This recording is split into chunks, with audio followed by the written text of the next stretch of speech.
welcome to Short Story Boudoir. I'm Katy Gathright. And I'm Samantha Neugebauer. And this is our series where we talk about one short story each time, because you always have time to read one story. Always. And it's always a pleasure to discuss it with a friend.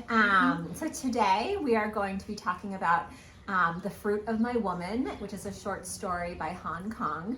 It was published in 1997 and it was translated from the Korean by Deborah Smith.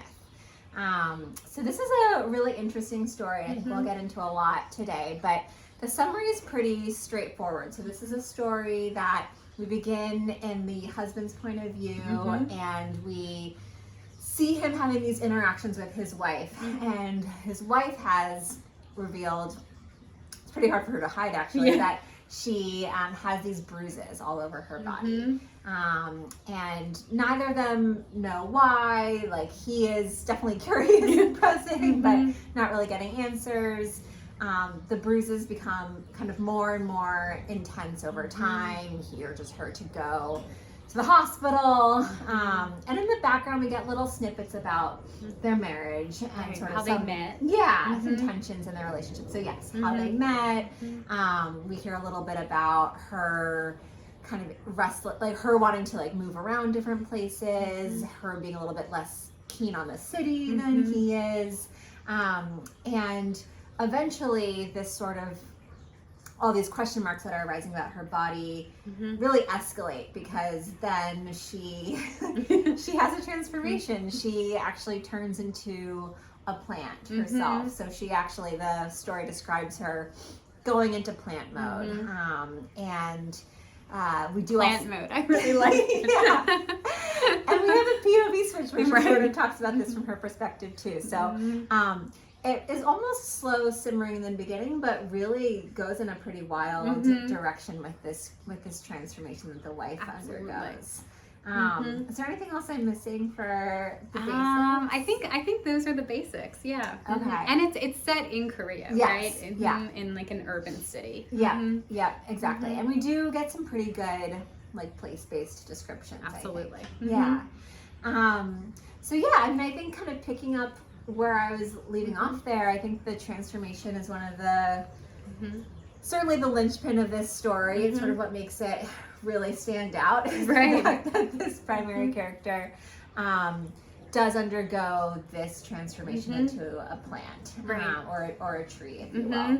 And so I'm curious to hear any takes on that that you think. But something else that I thought was really interesting is I was reading about how this story was sort of the basis for a 2007 novel called The Vegetarian, which is pretty popular and I think received a lot of acclaim. I haven't read it, but you have. But my understanding is that in the novel version, the transformation is a little bit more metaphorical that the wife goes through. Whereas in this story, although it's still open for interpretation, the story lays it out that we're sort of like meant to take in the fact that she is like sprouting and like that her limbs are really changing, that there is something fantastical happening. So I'll just stop there and say I'm curious for any thoughts on the transformation itself, or why it might be different between a short story and a novel. Yeah, so I think this is a great question. It actually makes me think about our Halloween episode where we talked about Elizabeth Bowen's story, The Devil's Lover? Demon Lover? Demon Lover. Yeah. And we sort of landed on the idea that, if you believe in ghosts going into that story, this is a ghost story. Yeah. And if you believe in kind of like ghosts are allegories, etc., then this is just like an allegorical story. Yeah. And for me, I still read this short story as allegory and metaphor, even though I absolutely agree with you. And the intention is that, like, there's no masking that this woman has like turned into a tree at the end. She's like crying out in like a muffled way, I guess, for water. Right. I mean, the descriptions are amazing. I wonder if she wrote the story and then her interest was just more in the psychological state. Yeah. And she already wrote it so well, the transformation. I wonder if you can like top yourself writing that. That's a good point. Yeah, and I think it's an interesting thing in general, right, when stories become the basis for novels, and I probably should have come in with a few other examples, but I do think of that issue of like sustaining something, you know. I do think that there's something that's satisfying about how the transformation in this story is relatively like tight and compact. Like all of a sudden it's kind of happening officially, and you read it, and you know, it would be kind of a different story, I think, if incrementally, like one day she has like one leaf or something, and the next another leaf. But I think it needed to be a little more dramatic for the arc of a short story. Right. But I could see how for a novel you have to then maybe decide, well, are you going to put the emphasis on the transformation itself, or the emphasis on the aftermath? Right. And yeah, I could see how like, being more interested in the psychology would give you more runway as a novelist. And I also think it's interesting because if I'm remembering correctly, in The Vegetarian, you actually have 3 different segments as well. So you also, like the story, are jumping POVs in a way that I feel works both in the story and in the novel, but doesn't feel, it feels unique. Like the choices of POV when we're switching, and I know we're going to talk about this a little bit later, feel very unique in this story, as does it in the novel. So I think that maybe Kang has like a really interesting relationship just with POV in general. I think that must be true. And I think it'll be interesting to talk about that. But yeah, I really like your point about like the way what you bring to a story like this as a reader, and your perspective going in. I think maybe I've like read too much Helen Oyeyemi, where like she has those really like fantastical transformations. It felt like one of her stories to me a little bit, that I was kind of willing to surrender and go with it. Partly because I feel like there was a lot of tension between the couple where I wanted it to go somewhere, and then I was like, okay, it really is going somewhere. Yeah, and that actually kind of makes me think of my question, which is, I want to talk about if this story places a value judgment on the idea of restlessness versus contentment. And so what I mean by that is, from the husband's POV, we get initially like some reflections on when they first met, and we learn that the wife, had wanted to travel, had wanted to see the world, and of course instead she settles down and marries him and lives in this kind of very crowded, like urban environment. And then when we're later in the wife's POV, we kind of get her saying, she wished she had traveled and stuff. But what's really interesting about it is she doesn't talk about, like, she didn't have like a reason for a particular place, and there's a lot of ambiguity around like where she was going to settle down, whereas this husband seemed mostly content for their life, right?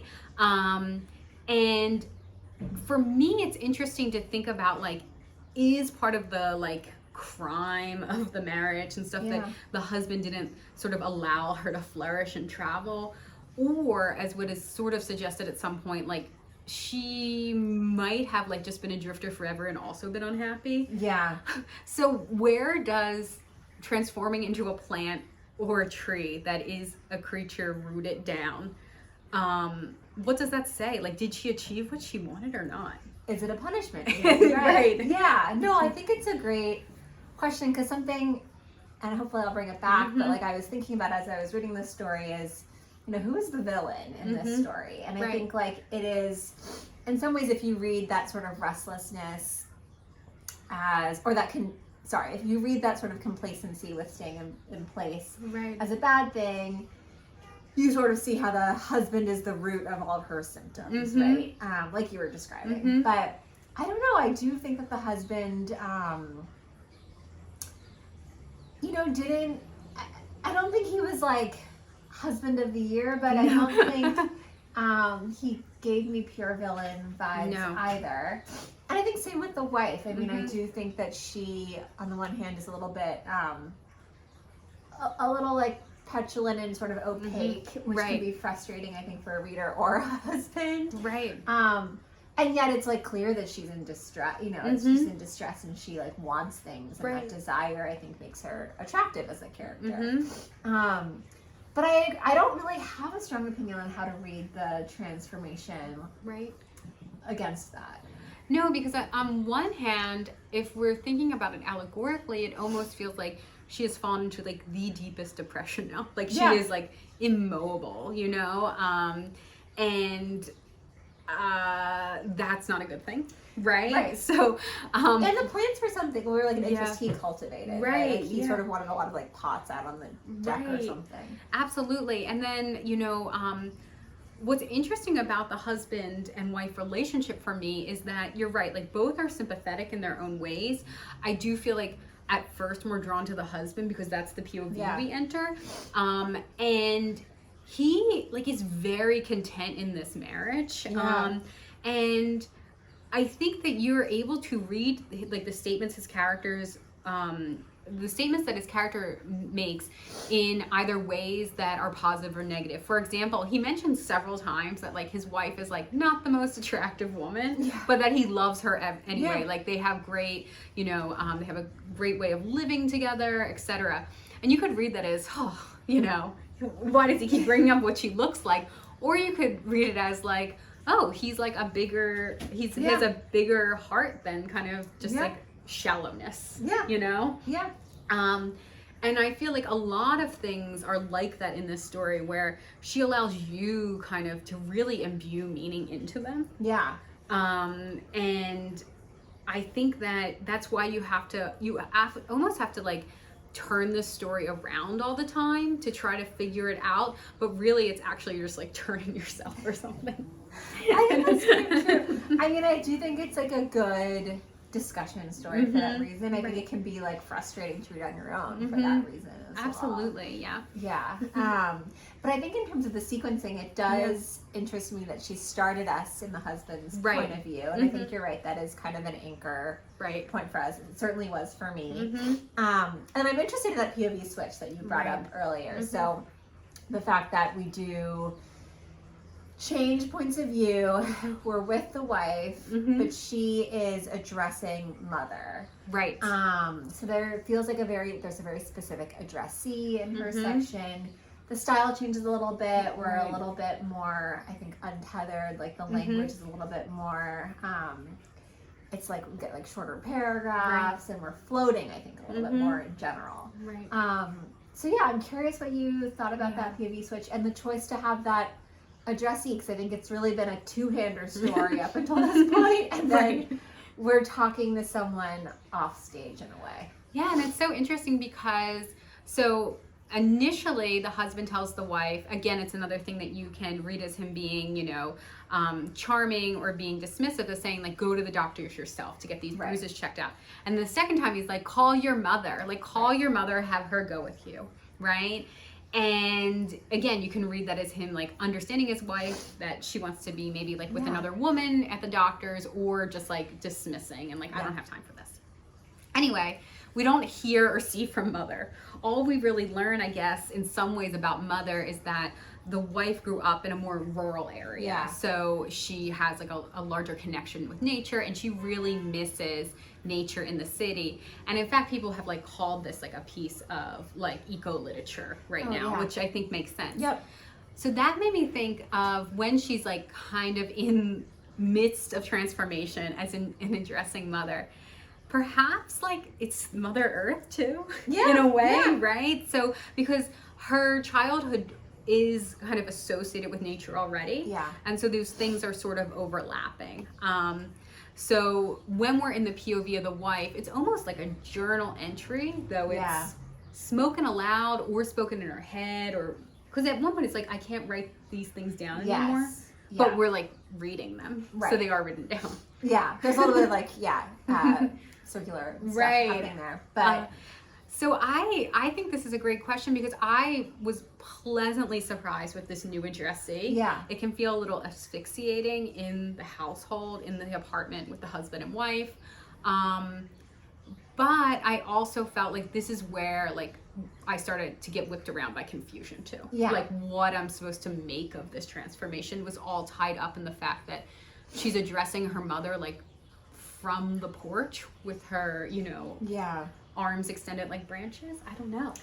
I mean, I do agree. Like, I feel like the story did need some kind of release, and this POV addressee change accomplishes that. Right. Like I do think asphyxiation was happening a little bit for me.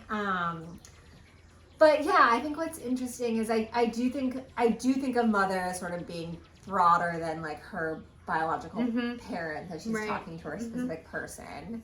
It feels almost like sort of a primal address in a lot of ways. Like something is happening to me that is so intense, like I need to call out to a Mother Earth / like almost godlike figure to describe this or unspool this. I think it probably, on maybe a more basic level, is like telling us something that she's not addressing this to her husband. Oh yeah, absolutely. But there is, there's something very like cool, like writerly cool about the way the mother was mentioned like once by the husband. Yeah. And then like you're not really expecting this turn. So I guess in general it sort of allowed me to sort of see, I think it almost made the transformation feel more believable actually, because I think if she was narrating it to her husband, it would feel a little bit more, okay, you're asking me to believe that she is telling her husband in the room like that she's becoming a plant and she's becoming a plant. Like there's something about addressing like capital M mother that makes me feel like this is actually happening. Right. I think that's true, and I also think that it would shift the story from being solely about like her bodily transformation and her possible depression to actually some kind of reunion between the two in terms of their communication style verbally. Yeah. Because so much of the story is that in a weird way they become closer perhaps at the end, because he, sits out on their balcony, waters her, like takes care of her. Yeah. Again, we don't know really what to make of that. Is she a prisoner or a princess? I don't know. But it's not a verbal relationship anymore. Yeah. So that I think it's important that when she's describing her transformation, as you said, we have like a third character who has been like sprinkled in earlier very deftly.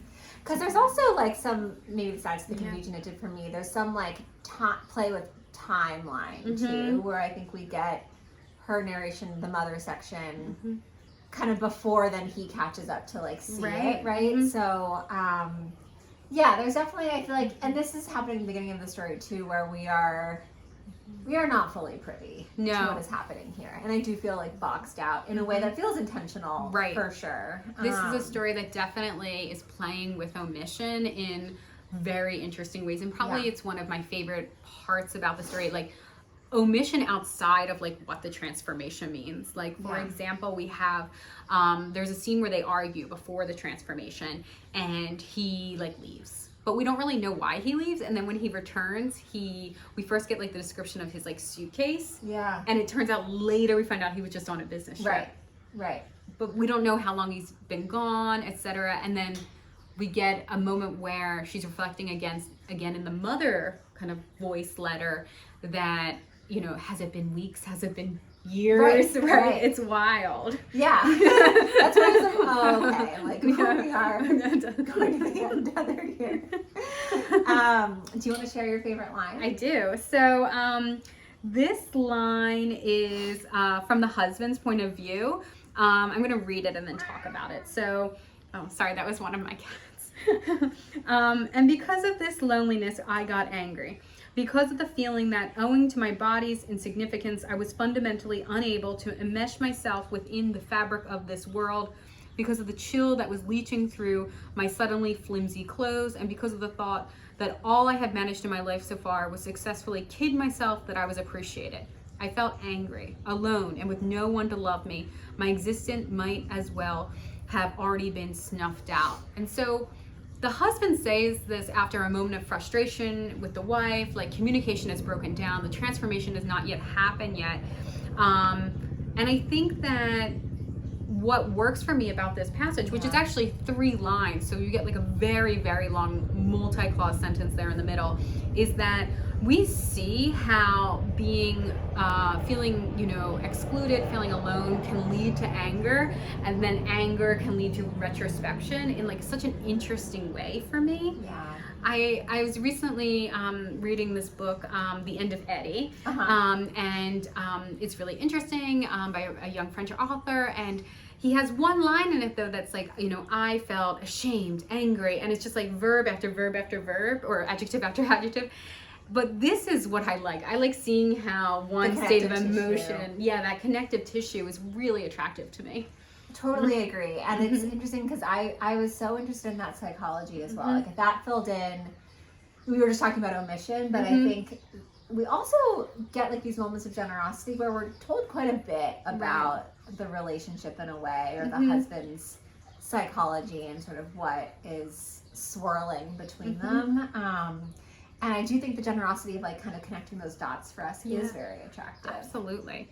My line is actually pretty similar. I think it's, or the theme is at least. So I think it comes from a similar spot in the story, but it's also from the husband's point of view. And he tells us, in that face, talking about the wife, which at first glance had seemed merely bright and lovely, I was able to read an unlooked for loneliness, seemingly that of an entirely different person. And it was this that gave me the momentary conviction that she understood me. And I think similarly, I'm interested in the movement there in that sentence. I think, you know, I'm also reading a novel right now where, like, I've been a little bit frustrated because there's a marriage in the novel that is, like, going badly, very badly. But we're never, I'm not told enough about, like, why they were initially attracted or why they came together in the first place to really feel very much about the crumbling of the marriage, right? But to bring it back to this, like, I do think that this story is less successful for me if I don't see why the husband was so excited about her in the beginning. And I do see that here in this line, and I love the, like, he's not even an unself-aware person. You know? He's, like, very emotionally astute to sort of see that, like, he knows that he wanted to be understood, and he, like, seeing that unlooked for loneliness was a kind of like glimmer moment for him. And then what I also really like is, instead of telling us like, yes, like, this is when I knew that we could connect and we could be together, he says right here that it was momentary. It was a momentary conviction. And so it just feels like, again, a really compact way where, like, I don't need a chapter or a section in the story devoted to their courtship or what was good about it. But I do think that these sentences tell us so much in a short space and are just intelligent, you know? I think so too. I think that this is an intelligent story, and like you said about that other novel you're reading, you know, it can be easy when you don't get sentences like this to say, well, you know, the problem with this couple is that they should have never gotten married in the first place. But I don't know if I can say that about these two. Like, I genuinely feel like I could see this marriage working. Maybe they both need to work on things. Like, maybe this is a therapy couple kind of thing. Though I don't know culturally if that is, you know, something that they would be interested in the 90s, and, you know, so, but that's something else too, because I do feel like this story is interestingly like 90s, right? And I think we were both kind of saying that when we chose it too, right? Totally. Themes of disconnect, like, I feel like the body stuff feels, it, like, feels very fresh and bold and contemporary to me, but in a way that, like, I'm aware that it would have felt more so in 1997. Yeah, great. I hope you enjoyed us talking about this story today, and we will see you next month for our final episode of the season. We'll be back, but season 1. Season 1. So should we go enjoy our desserts now? We gotta eat these. Bye. Bye.